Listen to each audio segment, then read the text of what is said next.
Don't see any evidence of gas yet. Oh, the temptation is to look over the top, but I'm going to resist that. All right, coming up on minute 15. Oh, I see a little bit of vapor on the side. 3, 2, 1.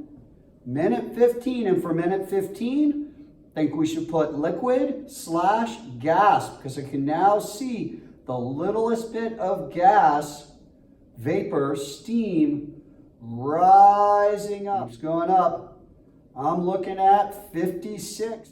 Minute 15, 56, liquid and gas. Oh, I'm seeing the first small little bubbles forming down on the bottom.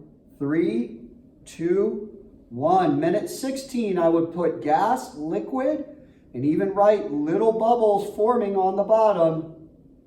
Wow, look at that temperature climb.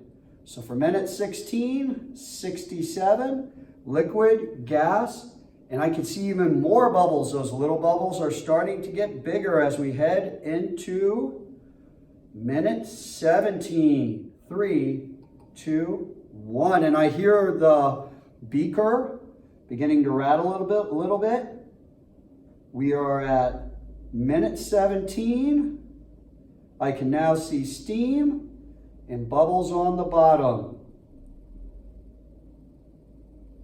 And I hear it beginning to make that small rumble sound, before it begins to boil. I can see steam on the side. 75 degrees Celsius for 17 minutes. Liquid gas. Oh, now those little bubbles are starting to pop and reform. Remember that the majority of the thermal energy is coming directly from the bottom there. Going into minute 18, 4, 3, 2, 1. Minute 18. Now I see all sorts of little bubbles. They're forming, they're breaking. They haven't started moving to the surface yet. I see lots of steam. Might even be able to hear it. I can hear a rattling sound. All right. Let's call it 85 degrees Celsius at minute 18. At minute 18. Oh, first bubble rose to the surface. Heading into minute 19. 3, 2, 1. Minute 19. Wow, it's shooting up there past 90. Incredible.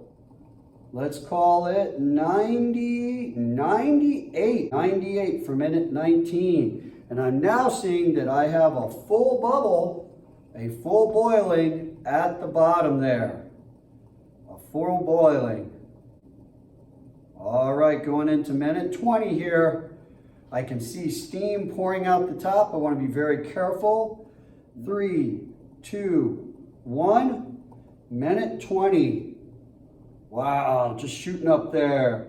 All the way, it is bottoming out at 100 degrees Celsius. Minute 20, 100 degrees Celsius. Now this water is just bubbling away, roiling away. You can see it going strong. We would call this a hard boil. And the bubbles are getting bigger and bigger as more liquid is getting converted to gas. It is leaving the container. It's an open system.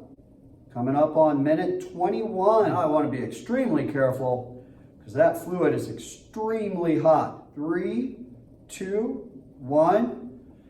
Minute 21.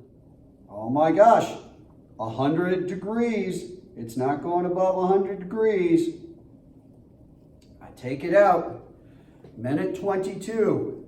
Now I don't want to leave it in there because, quite frankly, the thermometer could touch the bottom and it could burst. Too much energy could get in there directly from the hot plate, or you would have to let it go because the heat would be too much. When I put my hand over it, I can feel that heat rising up with the steam. Minute 22. 3, 2, 1.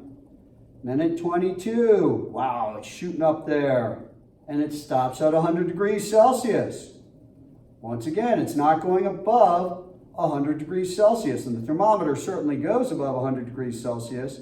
That is sort of interesting to me.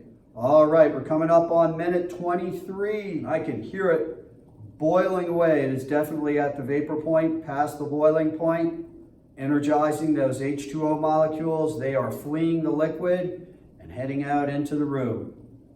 3, 2, 1. Minute 23. Rising, rising, rising. Stops at 100 degrees Celsius. Amazing. We'll do to minute 24, and then we will stop there. Now at this point, this is extremely dangerous. The hot plate, the 155 HP, is rocking at probably about 250 degrees Celsius. The water inside there is 100 degrees Celsius. That's 212 degrees Fahrenheit. Extremely hot. All right, minute 24. 3, 2, 1. And once again, it stops at 100 degrees Celsius. So as we see, as it transitions, it behaves in certain ways. Now, if you could zoom in on the beaker, that liquid is being rapidly turned into a gas and observing a lot of thermal energy.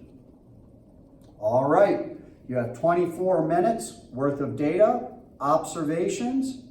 Go ahead, fill out your chart, graph your results, draw your conclusions. This concludes this lab.